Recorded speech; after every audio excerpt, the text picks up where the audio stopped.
Tired of the everyday grind? Ever dream of a life of romantic adventure? Want to get away from it all? We offer you Escape. Escape, designed to free you from the four walls of today for a half hour of high adventure.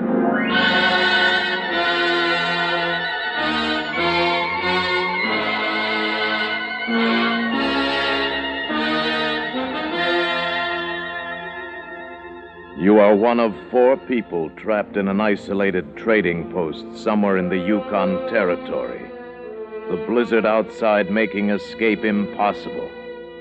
And you know that before the spring thaws release you, before you can leave this cabin behind you, one of your companions, by consent of the others, will be killed. Listen now as Escape brings you Les Crutchfield's story, Judgment Day at Crippled Deer.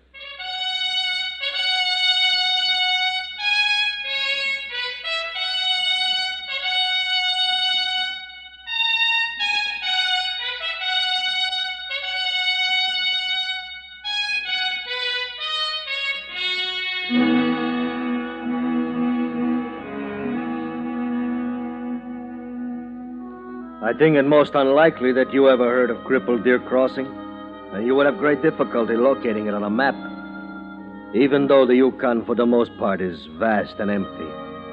Crippled Deer is a trading post, one sprawling pine log building, nothing more. But it's been my home and my business for 20 years now, and in the course of time I have grown fond of it, even grown fond of the bitter cruelty of the Great North. Yes, fond, too, of the long winters, snowbound, dark, when the trappers and miners have all gone outside, and we wait alone for the coming of spring. But of one such winter I am not fond. I still wake at times from dreaming of it, lie shuddering and fearful in the darkness. That was the winter of the black snow, when the horror came moaning on the wind and no man could look in another's eyes without shame and loathing and hate. Listen, LeClaire.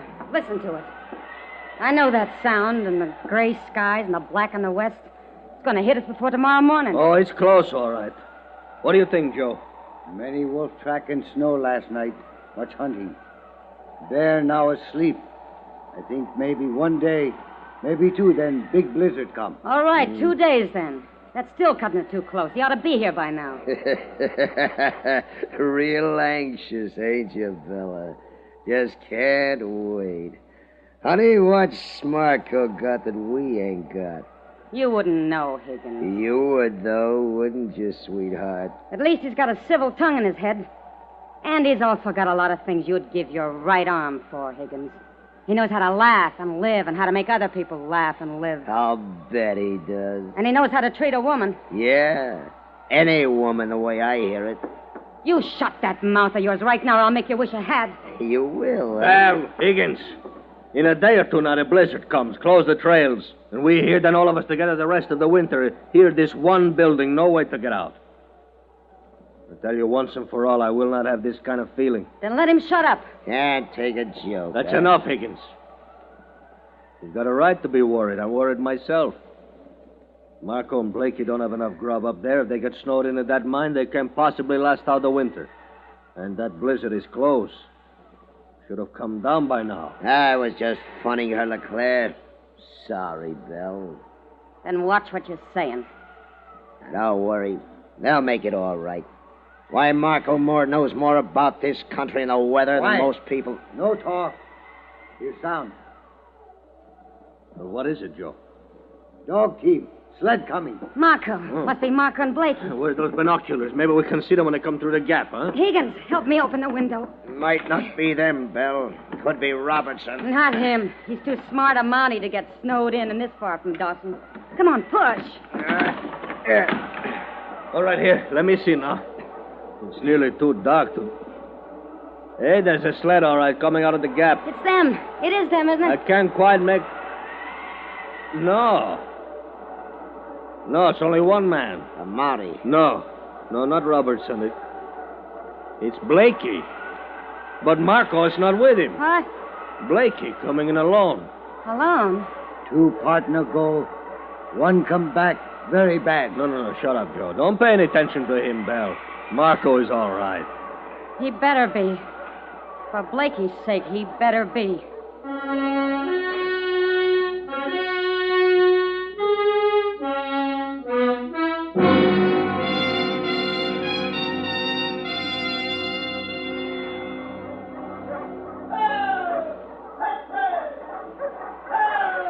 They've been partners 3 seasons now, Bell. There's no reason to think anything is wrong. You look dog team, lead dog. Marco's dog. What? He's right. It's that big husky with a white star. Marco got him 2 years ago. Start up the man, gents. Bring out the girl. Blakey is back. I don't know. I just don't know. Prodigal son, gents. Starve for a fatted calf and maybe a glass of 2 rye whiskey. Blakey. Well, Leclerc, uglier than ever. Indian Joe, what do you have in the tribe, huh? Oh, Higgins, look at that paunch. And Belle. Ah, sweetheart, you make up for all of them. Gorgeous. Blakey, where's Marco? Marco? Well, ain't he here yet? Should he be? Well, he pulled out a few days before I did. I stayed on till yesterday working the claim. Of course, he might have stopped off someplace. Where? Stopped off where? Well, maybe at Jackson River. The factor at the post there's got a pair of mighty pretty daughters, Belle. You better get your dogs out of harness, Blakey, and get your stuff inside. It may start snowing. Yeah, looks like it's building up a good one. Say, Blakey, that lead dog there, he's new, ain't he? Why, I guess you could call it that. That's Marco's dog. Marco traded with me. He figured I'd be running closer to the storm, so I'd need a better lead dog than he would, so he traded with me. I see. You see what? What's this all about? You act like it's a matter of life and death.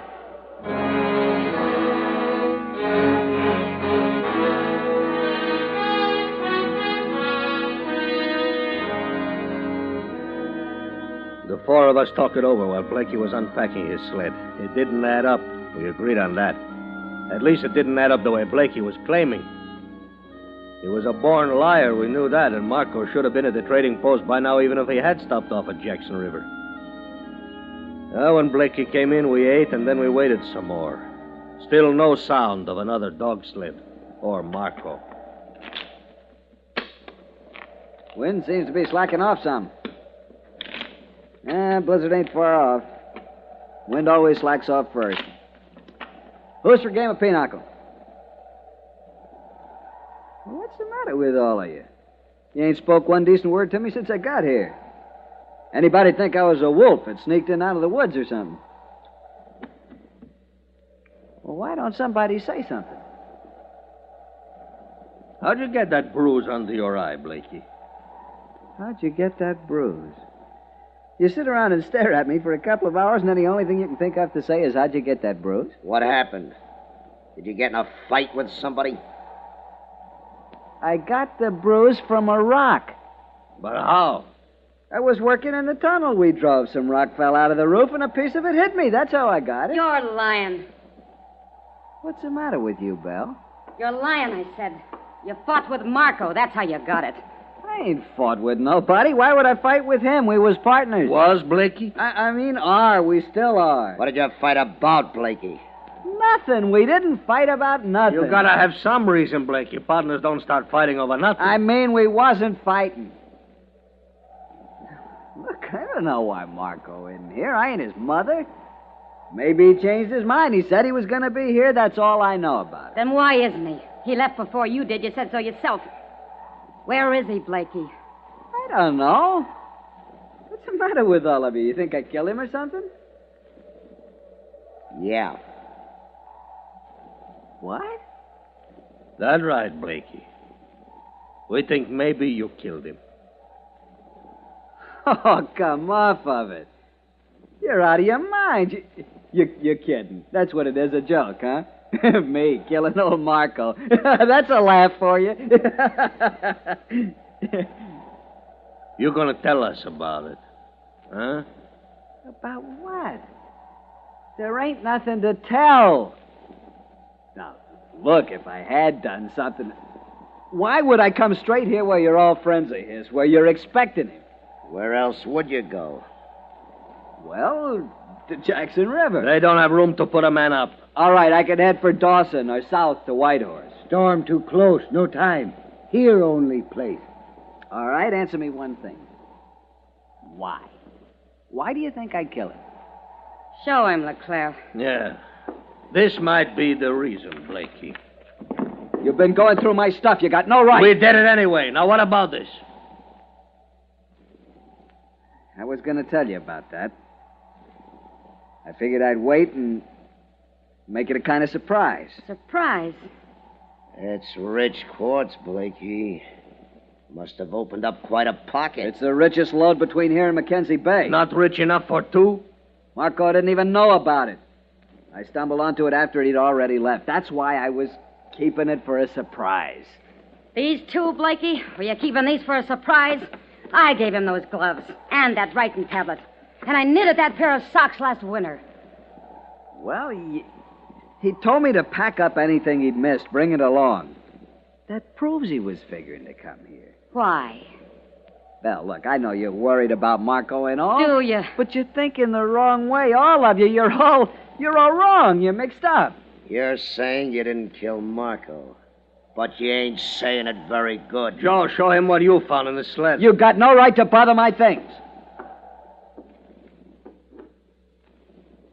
This. That's your knife, Blakey? It was a fox. I shot it on the trail. Skinned it for the dogs. That's how the blood got on it. You skin fox. What you do with skin? I left it. I'm a miner, not a trapper. I don't know anything about skins. Now look, the whole bunch of you. I'm getting fed up with this. Questions accusing me. What do you think you are, a court of some kind? I don't have to answer anything. I ain't on trial. I'm going to turn in.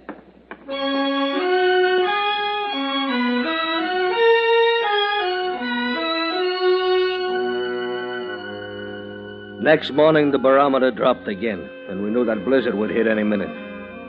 All that day, we sat huddled around that wood stove, not talking, just thinking about Marco and Blakey. And just after dark, Blakey went outside to settle his dog team.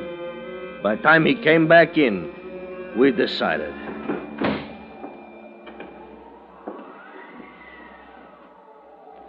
What are you all staring at?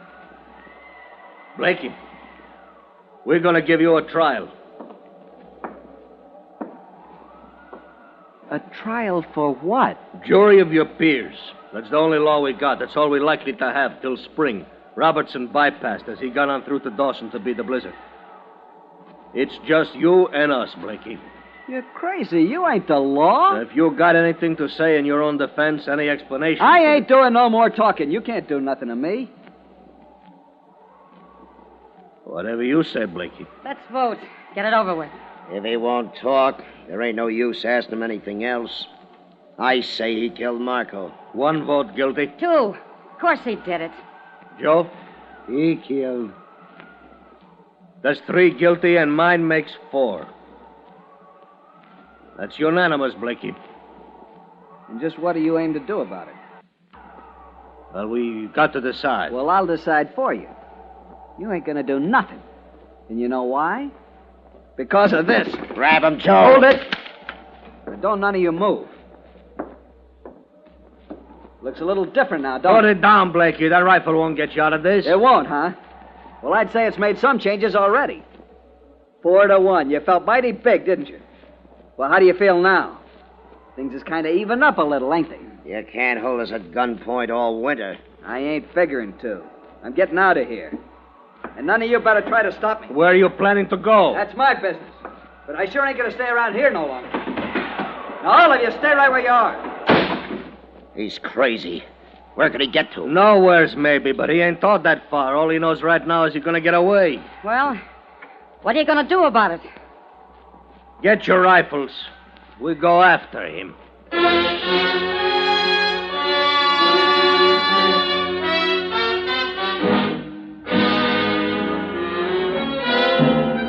You are listening to Judgment Day at Crippled Deer, tonight's presentation of Escape.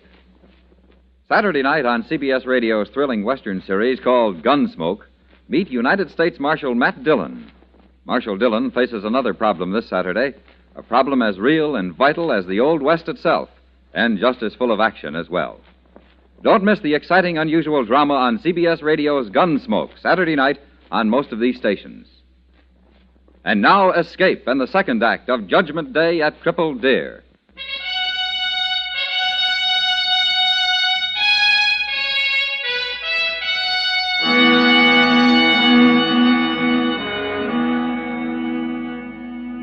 Tracking down a fellow man is not a pleasant thing, even though he's crazed with fear. But there was no choice. The four of us stood a moment longer looking at the door that had slammed shut behind Blakey, and then... Ready? Yeah, let's get it over with. Come on. Don't let him get away. Joe, you sick? Can you pick up his trail? He couldn't have got far. He ain't had enough time. Here. What? Tracks start here. Come. It's pitch dark to me. How can you see any tracks? Me see. Come. He seems to be heading back on the trail. On foot, without even snowshoes. He's out of his mind. Guilt and fear, they do funny things to a man. Leave trail now. Turn this way. Into the woods. Come. Run. Get away from them. That's all he could think about there in the cabin. Crazy, clean out of his senses. Go on back. Stay away from me. He's holed up in that storage shed up on the creek bank. I saw the flash. Why don't we leave him there? Let him get snowed in. Let him starve. No. When a man begins to starve, he gets dangerous. He has that rifle, and there's a whole case of ammunition in that shed. He could hang around the cabin and pick us off one at a time. Me go. Me bring him. You think you can slip up on him, Joe? You talk. Shoot guns. Make noise. I go. Blakey! Get out of here. Go back to the post. Maybe this'll shake him up a little. You're wasting your time. I got cover and you ain't. A dirty murderer. I'll blast him out of there if it's the last thing I do. Hold it. You might hit the Indian. Why don't you tell us about it, Blakey? About Marco. Get it off your chest. Where did you bury him? I didn't bury nobody. You mean you left him for the wolves? You don't stop saying that, I'll get every last one of you before... Hey, Joe must have got inside. You come now. Everything all right. No trouble. You come. All right. Let's go get him.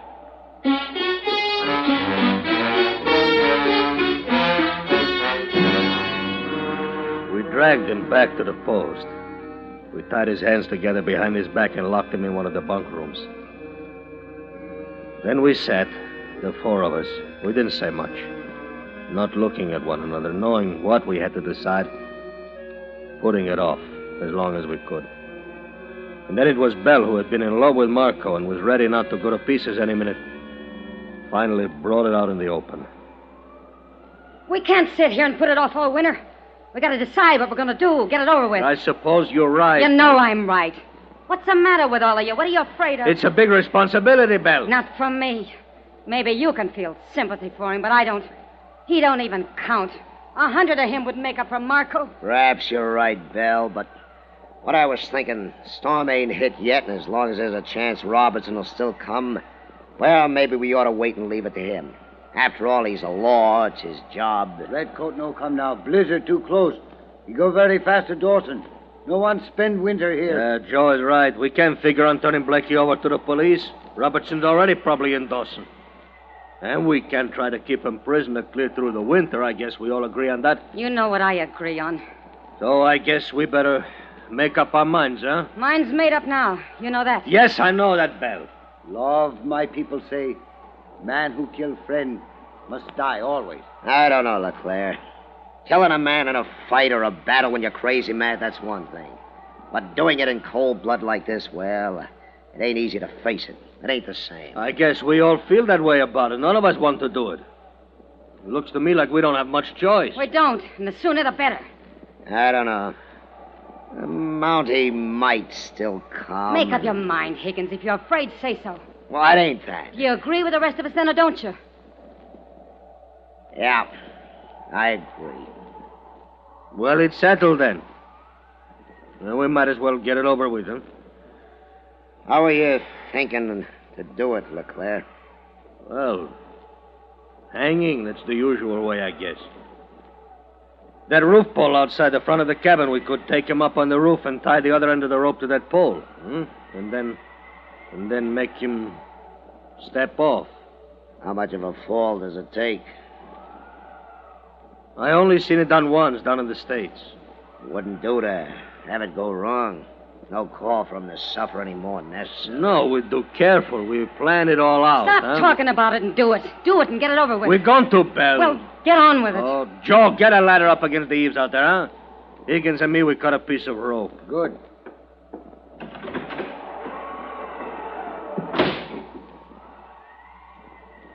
No, I guess we better tell him.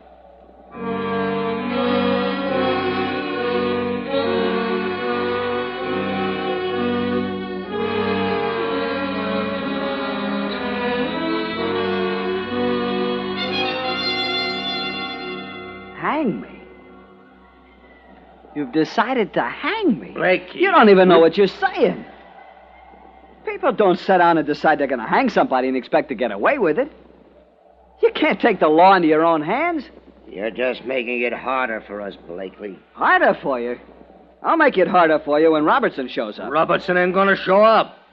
You're out of your minds. We gonna have to drag you, Blakey? You'll drag nobody. I'll walk.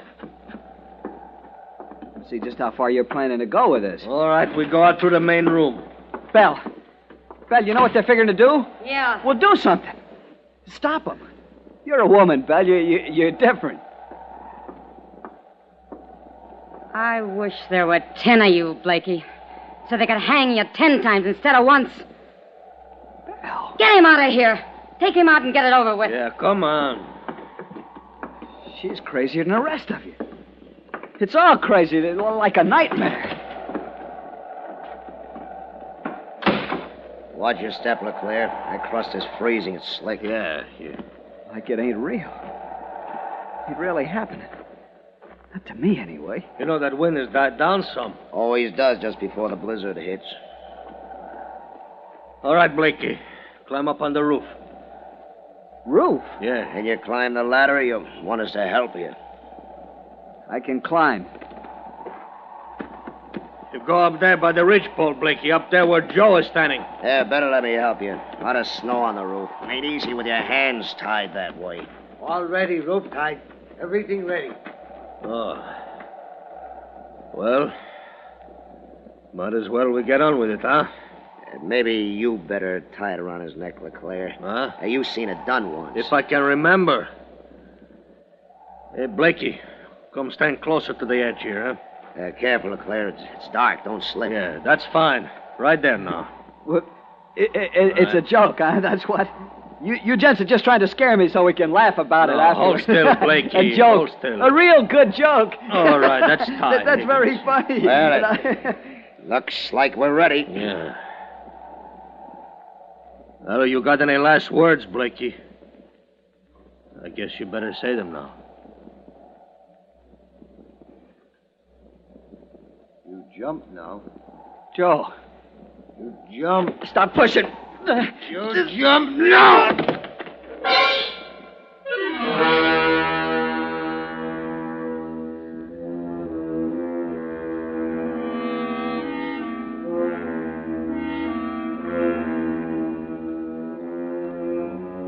went inside.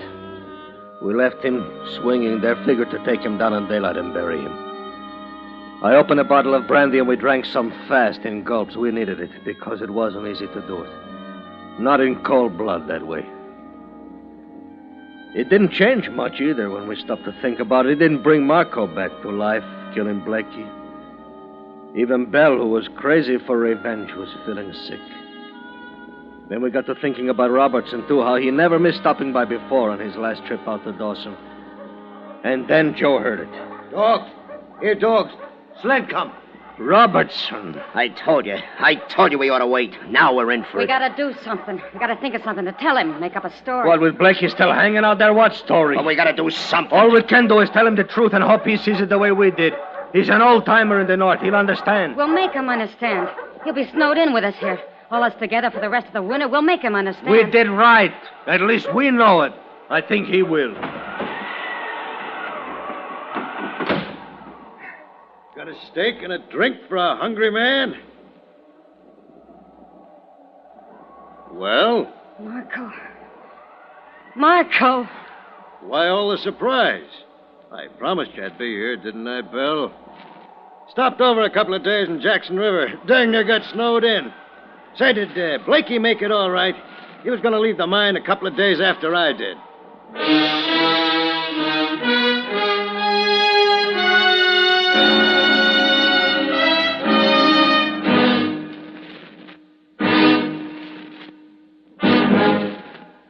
Under the direction of Norman MacDonald, Escape has brought you Judgment Day at Crippled Deer by Les Crutchfield, starring Lawrence Dobkin with Harry Bartell. Featured in the cast were Lou Krugman, Georgia Ellis, James Nusser, and Clayton Post. Your announcer, George Walsh.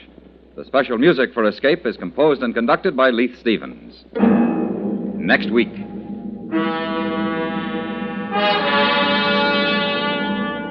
You are standing alone in a mountain village somewhere in the puppet country of Andorra, the high crags of the Pyrenees trapping the last of the daylight.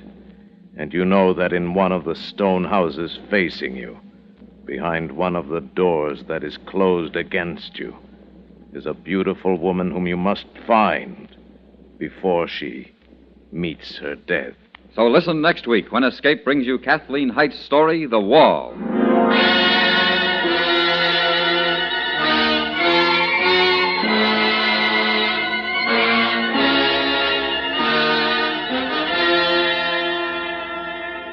Saturday night on CBS Radio, gangbusters reveal the true facts behind a fantastic hotel holdup in which three comical bad guys with a wicked sense of humor terrorize Manhattan hotel guests, rob them, and vanish into the night after commandeering the hotel for their own high profit without interference. Hear Gangbusters' true crime case history Saturday night on most of these stations. Listen while you work. Enjoy Young Dr. Malone every Monday through Friday in the daytime on the CBS Radio Network.